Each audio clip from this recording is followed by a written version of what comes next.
At 98 years young, Violet Hensley of Yellville is referred to as Arkansas's Fiddle Queen.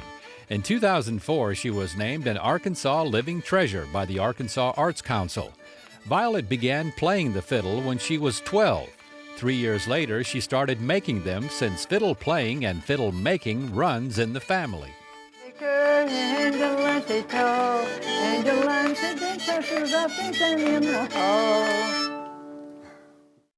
My father, George Washington Brumley, when he was 14 years old, wanted to play the fiddle, and his older brother, Uncle Sam Brumley, had a fiddle and wouldn't let him play it. So he made his own fiddle, made his own design by driving nails around in a board to shape a fiddle. And eventually he made more and developed a frame like this. Then when I was 15, I wanted to be like him, different, make my own. So I asked him if I could make a fiddle one day. I said, I want to make a fiddle. He said, there's the wood and the tools, just go at it. So I wanted to make mine different, to make it all by myself like he did his. I cut it down to once. I didn't know it was a 16 size, but I learned later it was. I just folded a piece of paper and cut out and then opened it up and put it down this and sawed it out. And this is the exact same rim press that you used? The exact same rim press I used. Right there. Well, I moved around. We moved around at pillar to post, and I lost a piece. When I went to work at Silver Dollar City, I had to make a new piece out of plywood. I had lost one piece. But these are the exact thing that I made my first fiddle on. Throughout her years, Violet has made 73 fiddles and currently plays the one she made in 1934. Then this is number 4, and it's 80 years old, still playable. And this is the one that you play mostly? This is one I play mostly because, well, my husband traded it off once, but we got it back. When I got married, I'd been playing for square dances. I never gave it a thought to. I was married, I never give it a thought. Well, let's trade the fiddle off. We got it back.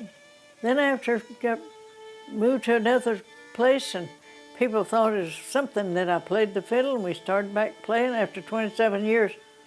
Not playing that one right there. One man told me if I'd have kept up playing 27 years, I'd have been a good fiddler. I just noticed who this is signed here, Ricky Skaggs. How about that? Yeah, he liked it. He played 3 tunes on it and then handed it to one of his crew, said, here, Bob. Bob played a tune. Then I had to quickly do a little, it's time for them to go on stage. It was backstage at Silver Dollar City. And I told my leader over there that I wanted to meet Ricky Skaggs. He said, I think we can manage that. So went down there and I said, I want to take my fiddle short to him. So I did a little bit of ragtime handing this time, then go on stage then. By the way, Violet did more than just make fiddle number 4. She also acquired the wood for it.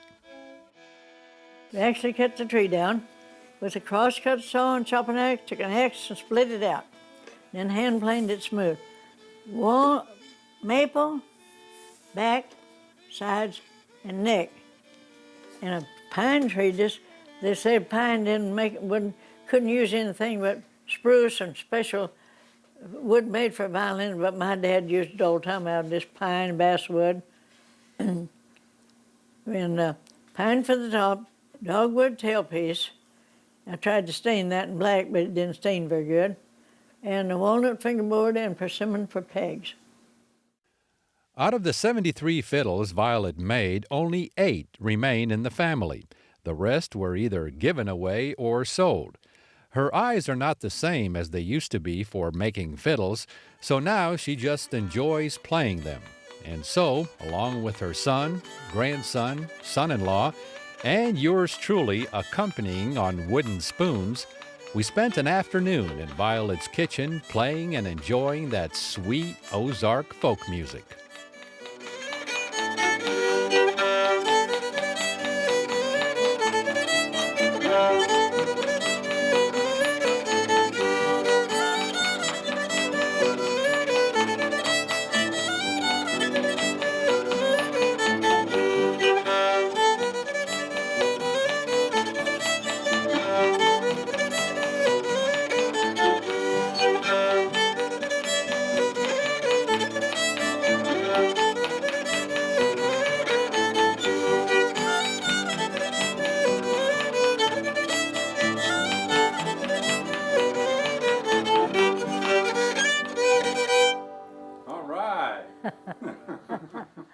I've always heard now that fiddle or violin is one of the most difficult instruments to learn how to play. Well, some say it is, but to me it's the easiest. It depends on whether you think you can do it and you just have this, I know I can do it. And this lady, a friend, come of mine the other day and got a book, and she's my fiddle student. I'm teaching a 74-year-old lady she watches me, and she just learned a tune called Pop Goes Weasel. Brought me them flowers, and she said, well, how do you teach since you can't see? I said, well, I don't have to see. You've got to see what I'm doing and listen to me and I show you where the notes are and show you how to find the notes, right where the note is, since it don't have a fret.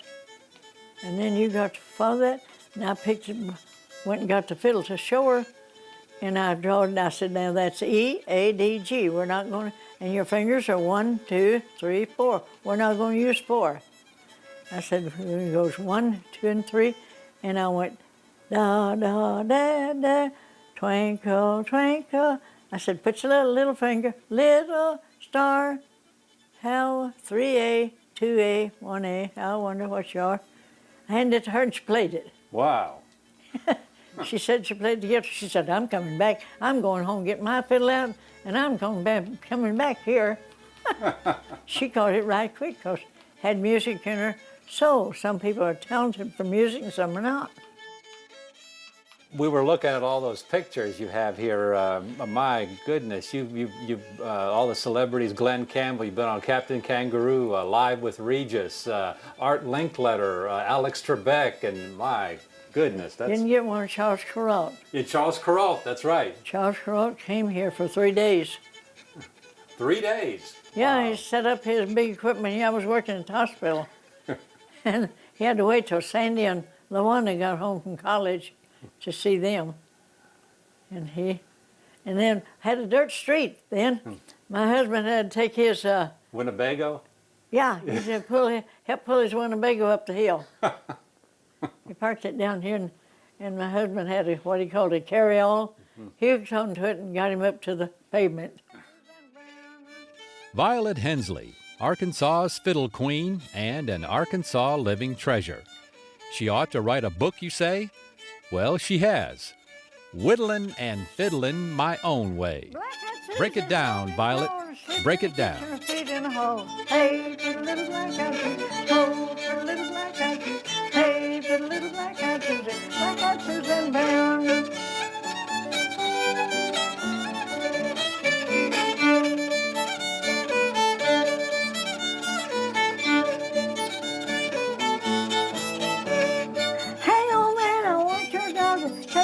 And told me what to hey, put a little black eyed Susan. Oh, put a little black eyed Susan. Hey, put a little black eyed Susan. Black eyed Susan Brown.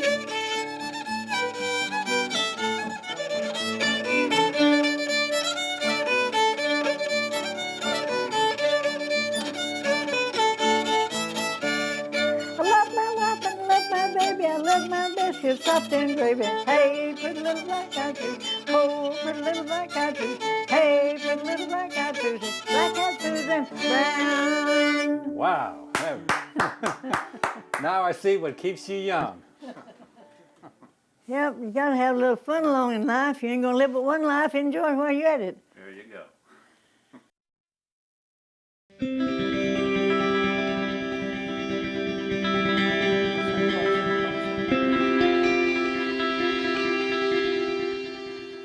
When the bald eagle became our national symbol in 1782, Ben Franklin didn't make too many friends when he expressed his dislike, saying that the turkey should be chosen because it's a much more respectable bird.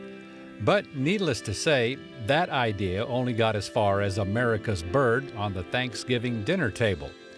Be that as it may, an excellent opportunity to see bald eagles is during the Eagle Experience at Bull Shoals White River State Park, which is held annually during the second weekend in January.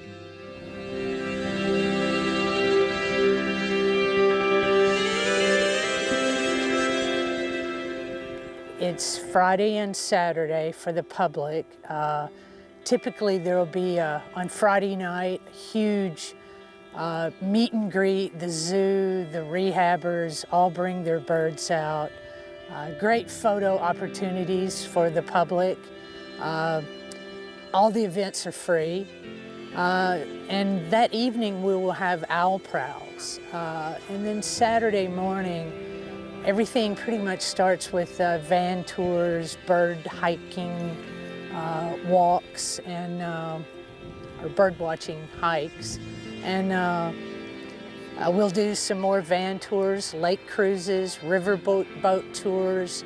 You know, it's a wonderful event. Then we move to the theater, and the falconer will speak, the rehabbers will speak, and the Little Rock Zoo, and everybody will get an opportunity to see all the birds in one place. It's a great event. I mean, we'll see in a typical year about 6,000 people, visitors, and school children. We take this program to the schools before the public, so it's a great community event, and it's all free, except for the river cruises and lake cruises, but it's all free.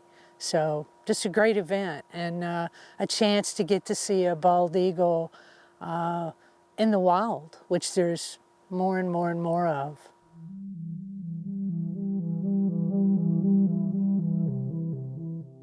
There are more eagles here because they've started building nests along the White River. They've never nested there before, and bald eagles will come back year after year and add to. So this is their first year. They, mate for life. They both sit on the eggs. It's just, and it's so close. I mean, it's right on the river. It's finally something, within our reach, where you don't have to, travel out on the lake or search for it off in the woods, from the river. I mean, they built right on the river, right below the dam. Incredible. And it's going to be a great opportunity, I hope, for years to come for us to watch these birds and their offspring, and there's getting to be more and more. I've been at this park for 6 years, and I've seen more and more nests, so whatever we're doing it right.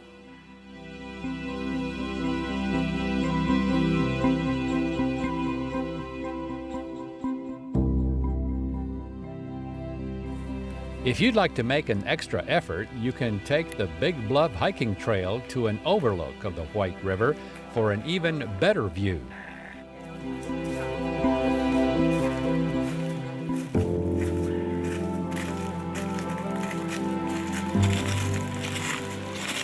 Allow yourself at least 1.5 hours or so for this round-trip hike. It's all worth it, though, when you spot an eagle in the wild for the very first time, considering that their average wingspan is 7.5 feet and they can soar to an altitude of 10,000 feet. Now, what turkey can do that, Benjamin Franklin?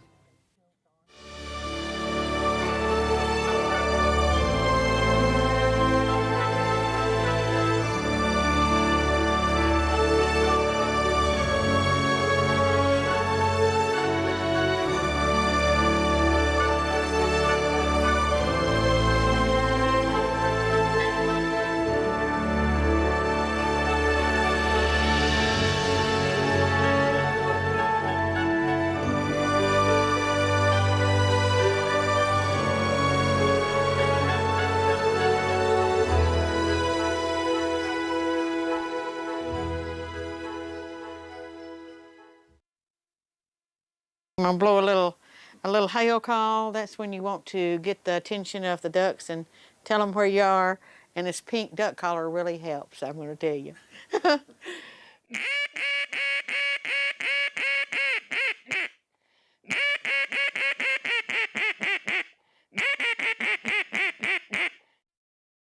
Brenda Cahill is the stepdaughter of one of the pioneers of the handcrafted duck call. In the late 1930s, Chick Major began making his world-famous Dixie Mallard calls in a small Stuttgart shop. Since then, his calls have won nearly 200 calling championships, including 72 world and 98 state. This duck call making family tradition is being carried on by Brenda and her husband Don in their shop in Morrilton.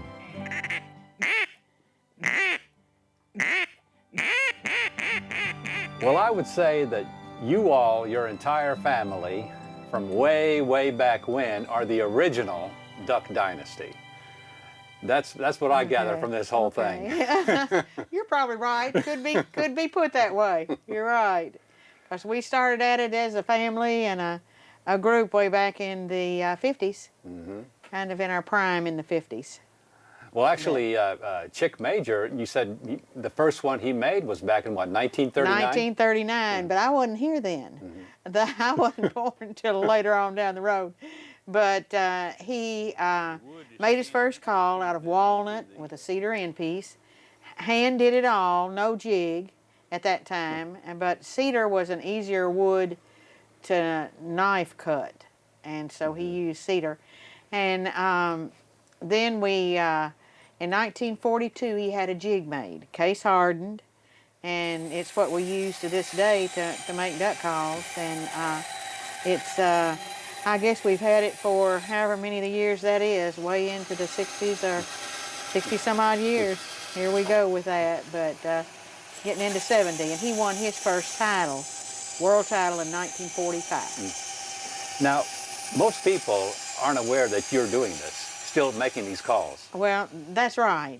But when he passed away in 1974, we started going back and forth to Stuttgart, where my mother lived still, and making them for her so she would have something at the house when people wanted to come by, or they needed something or needed to help. She had her own little reeds, she had her own corks, and she could tune them up, and away they went. But we had our own shop made then in 1975, because it was just going back and forth every weekend, and we had children that were involved in activities in, Pine Bluff, where we lived. So we had our own shop made in 75 and have made those duck collars ever since. Haven't made that many. It just is a handmade call out of some foreign woods, a diamond wood, and then just some regular domestic woods from Arkansas.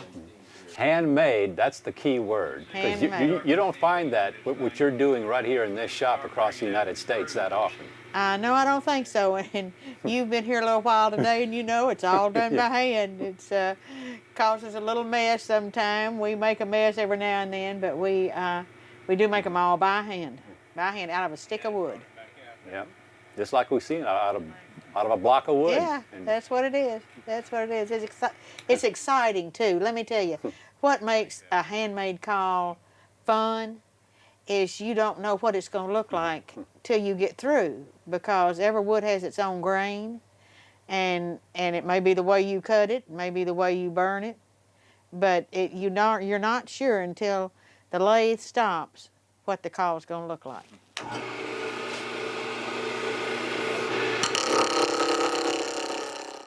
What is it about the attaining the true duck sound with this call?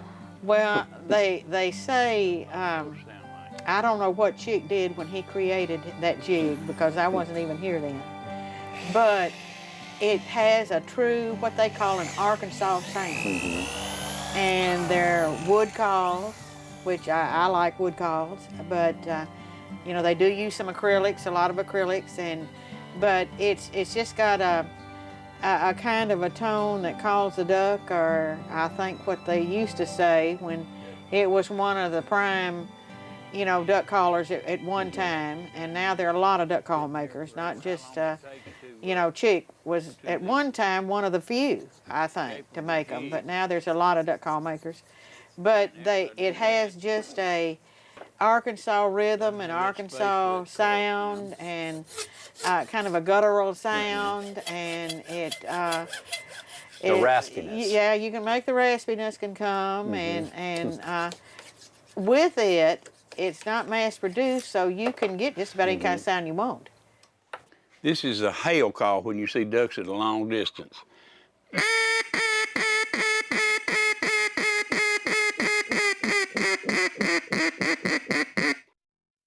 After Chick Major's death in 1974, the family began a scholarship contest. We gave a $500 scholarship to high school seniors who blew a contest routine to the contest format, just like the World Championship contest is. And so that year we gave a $500 one. And I can't really remember, and you'll have to do some figuring as to how many years we've been doing this, but we've had one every year.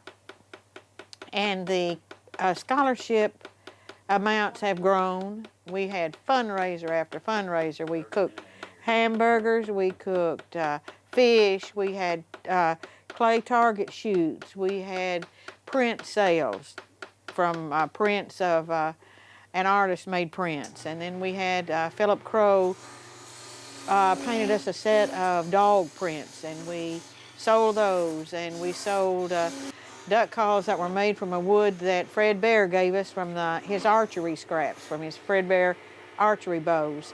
And so we've done all kinds of things to get a base. But let me tell you folks, right now we are giving $4,250 worth of scholarships every year. Wow. We've done it to 34 different schools in 13 different states over the years, and it's over $80,000 that we've given. And this is still happening, and all you have to do to enter, you can be a high school senior anywhere. It doesn't matter. And is to bring something to the contest that says you are a copy of your transcript, a schedule, something that shows that you are a high school senior. And if you can win one of 4 scholarships, $2,000 for first place, $1,000 for second place, $750 is third, and $500 is fourth. And you don't have to go to a major college. You can go to a Votech school. You can go to a mechanic school. We'll pay. You can go to firefighter school. I paid one to firefighter school not too long ago. And it's just something to better yourself. And we will send the money directly to the school. Happily, may I say. The Cahills are hoping that later their grandchildren will carry on the family's duck call making dynasty. I believe you're ready to go.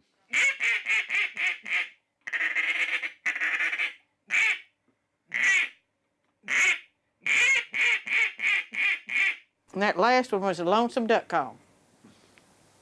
That's it from me.